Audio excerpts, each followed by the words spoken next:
Welcome to Love and Lattes, the podcast designed for women who are ready to stop settling and start living a life full of authentic love, confidence, and real connection.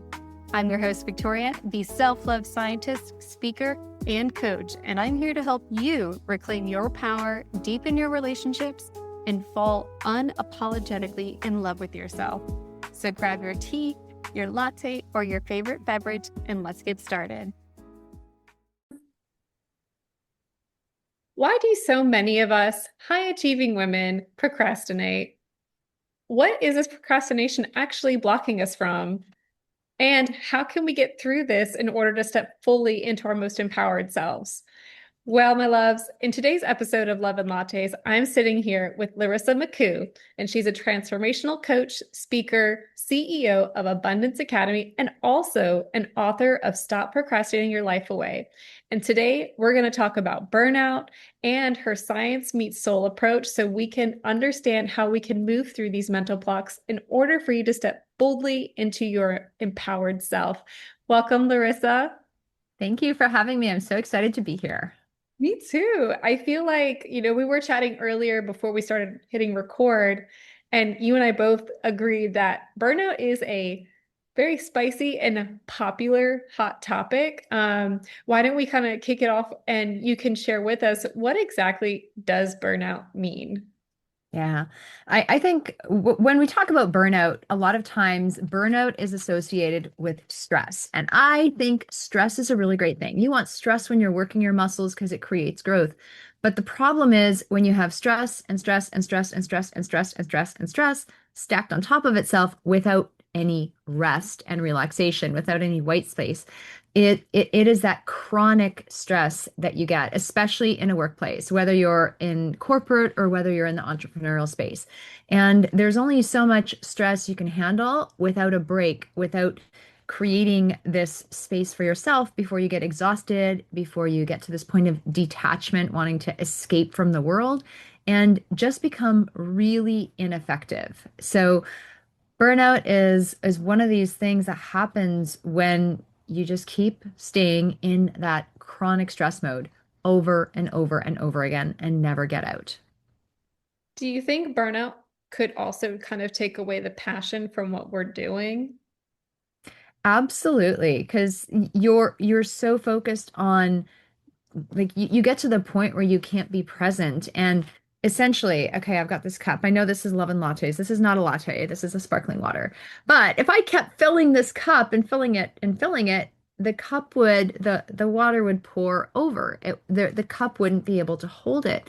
And what happens is you can only put so much in before something has to come out. And when your output of energy exceeds your input, you're running on empty mentally, physically, emotionally, and you can't recover. And you just get to the point of not caring. It's like you might have wanted to care at some point, but what's the point at this point? Because there's just nothing left. You're so depleted. Yeah, I can I can recall, I think I've definitely hit a couple burnout sessions just because I'll get so involved and then forget that I'm a human being and breaks are actually good for me. And then I think even one of my bigger ones was at the end of, I think 2023. It was like right before the new year. And I was like, I just kept pushing so much on my social media and marketing. And then Yeah. I pulled back because again, the passion wasn't there anymore. And then I Yeah. realized that when I started pouring back into myself, like that cup metaphor, then I was able to bring back more passions and even unlock and reveal, like, oh my God, I forgot how much I love doing this and this. And so, I was thinking there were years ago. I used to just pride myself on things always working out. And I have a lot of faith and I believe God's looking out for me. And I don't know why, but I used to just drive and my tank would be on empty leaving the house and it would be on empty coming home. So I'm like, oh, don't have time to go. But I'm like, I know I could get here and here and here on this empty tank of gas. And I used to pride myself on it, knowing how far I could get on this empty tank. And my husband's like, girl, what are you doing? And I was teaching on a bunch, and I was just like, wow, God's looking out for me. I've never gotten trapped in my car, but I was literally running my tank on empty physically most of the time because I was just absent-minded, thinking about other things, prioritizing other things. And then I was teaching a revolutionize your relationship with money series a few years back. And one of the girls is like, I realized I drive my tank on empty, but if I keep driving my tank on empty, my bank account's going to be on empty and everything in my life is going to be on empty. And so that one story, one of my clients discovered for herself, she's like, I'm always going to be a half tank full. Like my tank is going to be half full all of the time, physically and energetically. And so that really got me to start switching. But that's what burnout's like. It's like, is your tank half full or are you driving on empty and on those fumes? That's a really good point. I like what she said about that. Like, if I'm running on empty, then my relationships are going to feel empty, my bank account will be empty, and No, that is stop. not a way to live. So, No. why do you think, kind of like how we started the episode, but why do you think, especially this is for our high achieving, boss babes, girl bosses, why do you think we experience burnout? We're doing so many things for ourselves, for others, for the cause that we were once so passionate about and we might still be passionate about, but we're not gifting ourselves that ability to replenish ourselves, to refill our cup. Like there I love working 18 hours a day on some days, but I can't do it 5 days in a row. I could do it 2 or 3 days in a row, but then I'm going to need a break. I'm going to need to do something different. My brain cells can only work in certain directions for so long before they need to change. And so we need a certain level of variety. We need a certain level of rest and rejuvenation so that we can actually function and restore ourselves. And I think, especially in the entrepreneurial space, there will be busy seasons, there will be slow seasons. For us, we have usually 2 weeks of pretty busy, 2 weeks of pretty chill. And we find on our team that works, that's a good rhythm for us. So we don't mind putting those 2 weeks in where it's more intense, but we know the next 2 weeks are going to be less intense. And we've tried stretching it out to 3 or 4 weeks, and that's never, it's always backfired. It's always backfired. But it's because we get so caught up. And I think more often than not, it's our enthusiasm and our desire to please others, to do a good job, to please ourselves, to be high achieving women, to deliver on the promises we're making that we just get caught up. No one says, I've decided I'm going to work my ass off and get burnt out to the point I cannot function. Like, I don't think you sign up for that when you start. You're just like, I'm going to do the best I can. I'm going to be the hardest worker. I'm going to I'm going to show up. And you feel this pressure at some point and you just keep going and end up on the treadmill, not knowing when to get off. Yeah. No, that's something I think I myself have experienced and others that are listening can completely relate to. And that kind of brings me to kind of loop in the procrastinating part. And, you know, do you think there's a connection between burnout and procrastinating? When we procrastinate, I think procrastination another big subject. So let's maybe look at what procrastination is. You're basically putting something off in exchange for something else, right? You're avoiding something, you're ignoring something. And the fact is, procrastination can be a good thing. We don't want to get everything done. There are some things we should legitimately proactively procrastinate on. But when we really talk about procrastination, it's usually that we're putting off and we're avoiding the things that actually matter.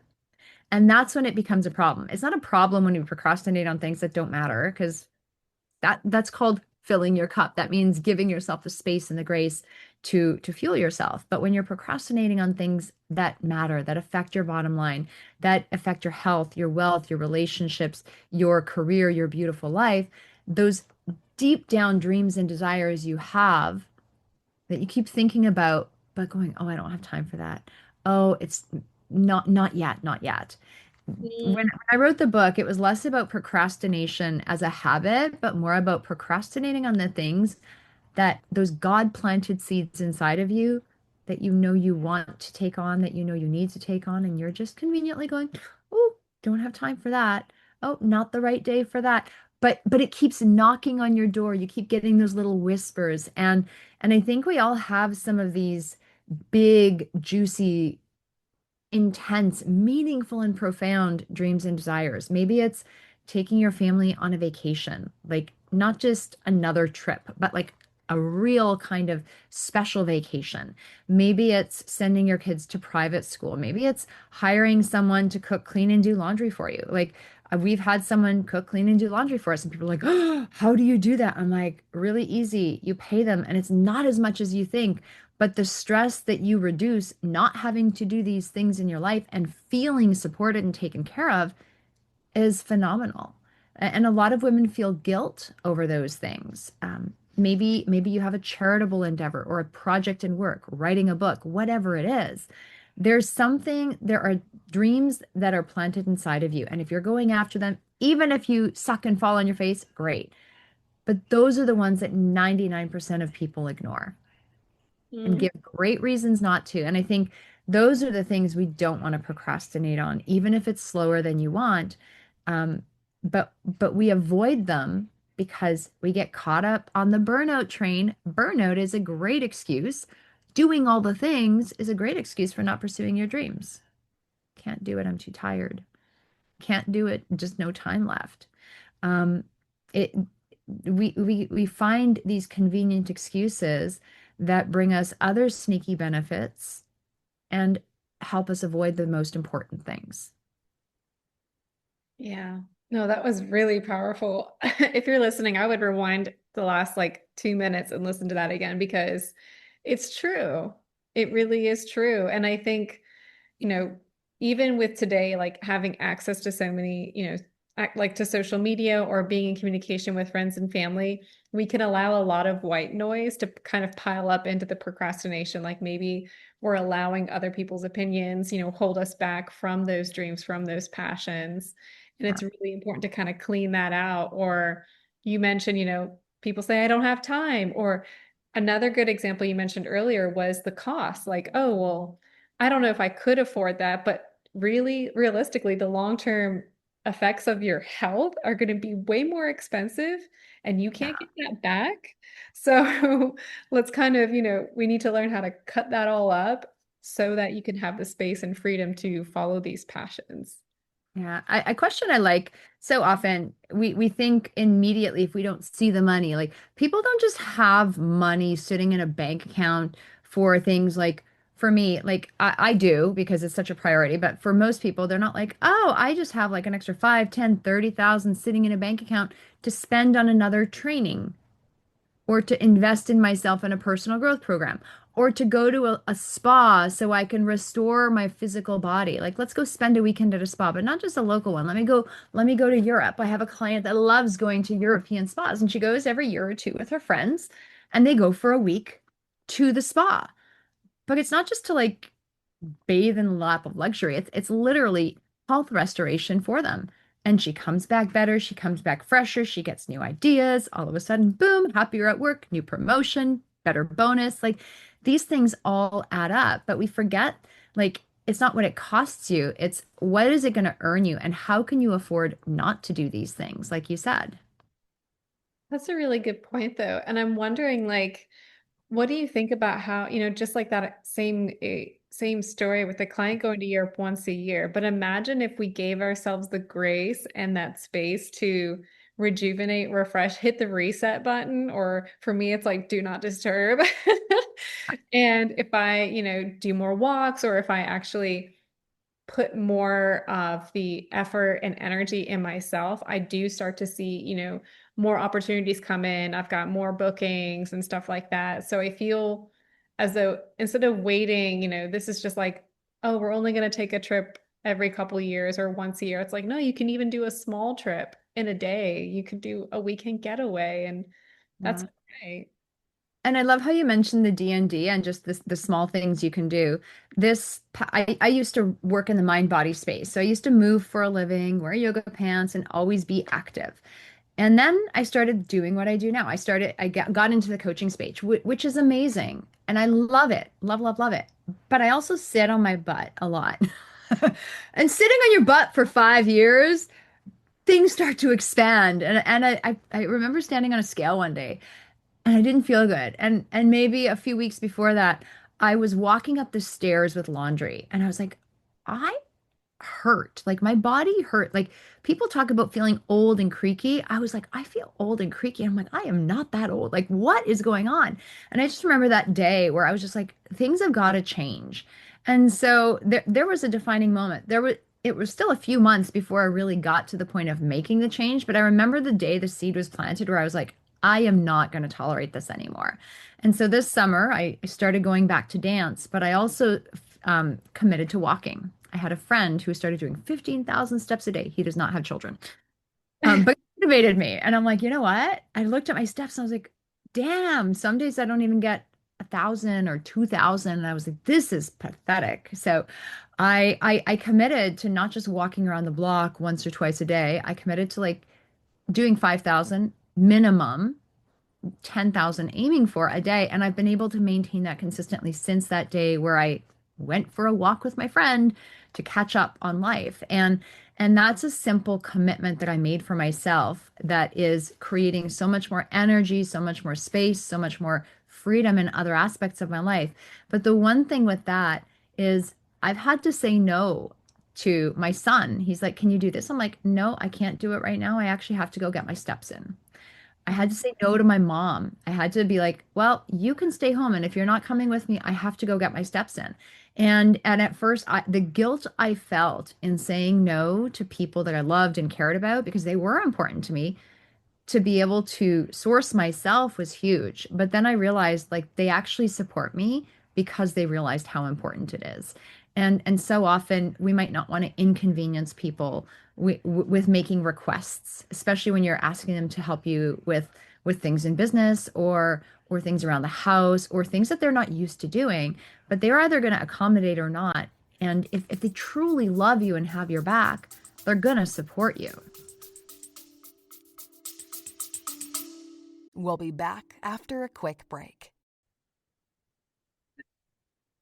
I've been thinking a lot about patterns lately, especially the ones that show up in our relationships.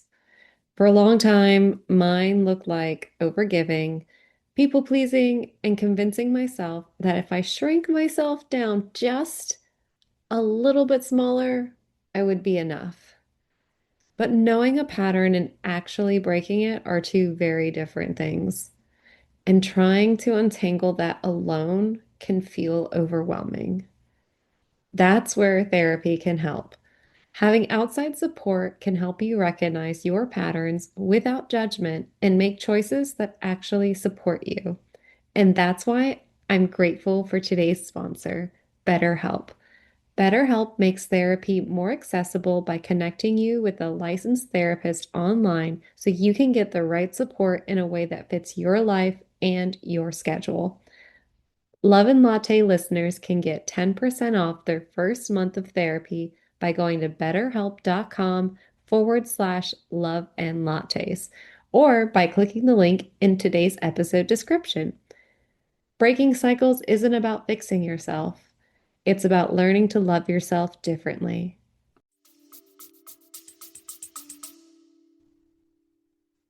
I think that's a very good point, though. I think a lot of us have a harder time recognizing, like, oh, I don't want them to be disappointed in me or upset if I say no. But the reality is, if you burn out, you can't show up for the people that you love, or in the business realm, you can't show up fully in your passions or for your clients or your boss.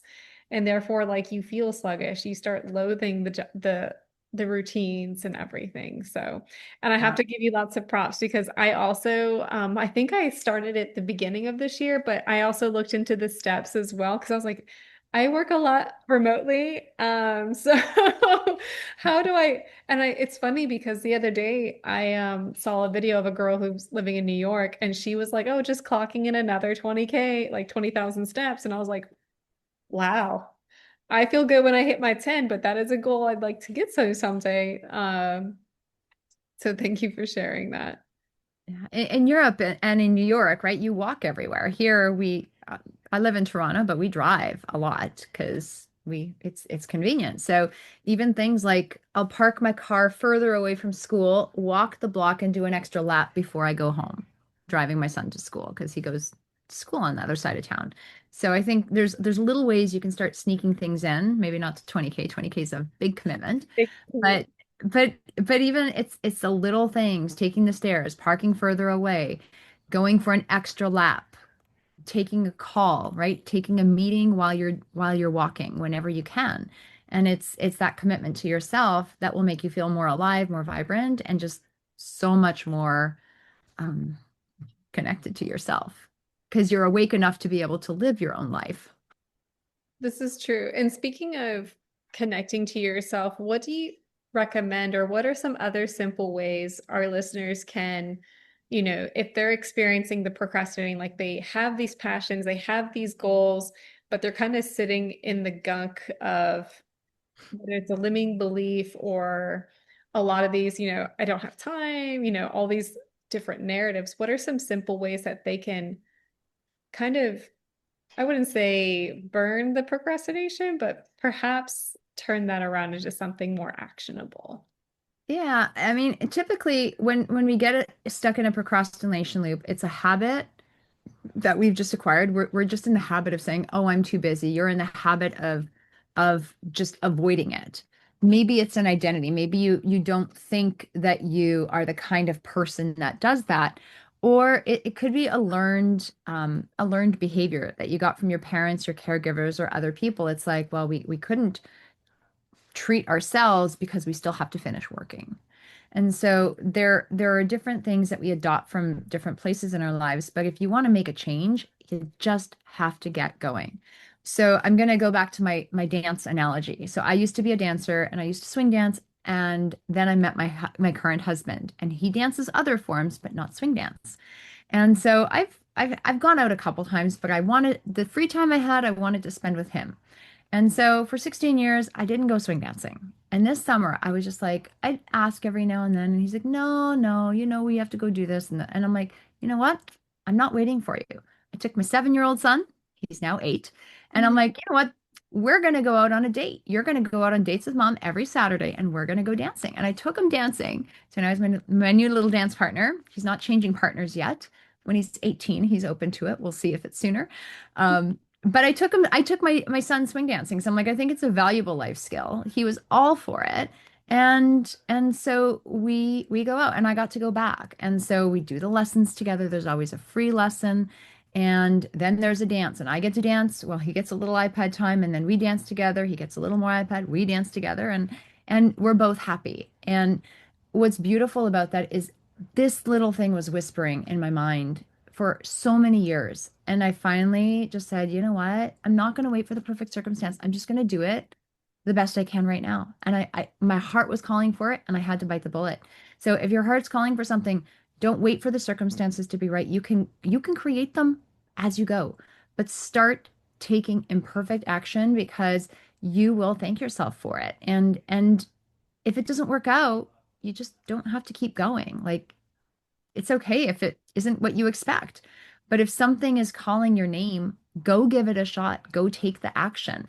And until you have enough data or investment, you don't need to make a change. Just keep going and keep moving. Keep moving forward in all that you do.